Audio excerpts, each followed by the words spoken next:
can you really tell what's going on with their arm or where their kind of their issues are just by knowing where they're hurting?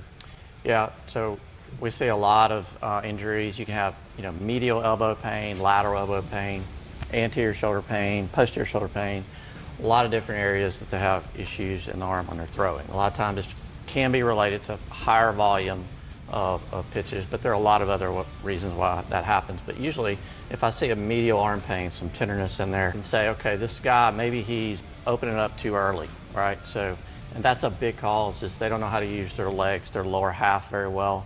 And so they just turn too early, and it creates a lot of stress on the medial elbow or the anterior elbow. Okay, so those are two very common things that happen. It can be a flexibility issue with the thoracic spine or their hips not getting that in the right sequence. When you're moving down the mound, it's not the way it should be, so we got to work on the lower half and then making sure they're putting that segmental mobility all together and make that kind of flow so that they can delay the opening up at that last minute. The other part is getting your trunk down, staying closed and getting the upper body down. I tell them, get down and through the ball and get the ball coming out of your hand directly out in front in a range out in front of you. But when I see a medial elbow pain, anterior elbow pain, usually that's what we look at, and sometimes it's a lack of layback or external rotation. They can't lay their arm back very well.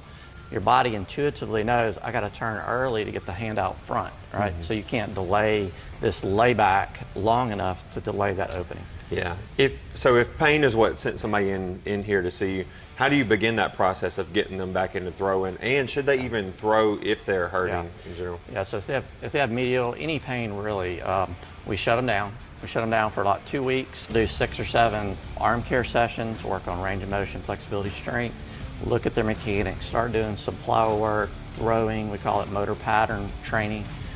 Slowly move them back into throwing, and I don't release them really to start throwing until about the 3rd week, 4th week, where they're actually throwing a plyo ball in here, and then I'll let them go and throw in the back. I can start doing some work, watching their mechanics. Then we progress them outside. We'll say you start throwing on your own 60 feet. Do that first, 30 throws at a time. Back up, if there's no pain, back up to 90 feet, then 120, then 150. So it's this gradual progression. So the error is made a lot of times where they just go straight from therapy and they say, okay, go throw, you're good. And the pain comes back. If you just trust the system, and if you do, we're going to get you back and probably throwing harder than you were before.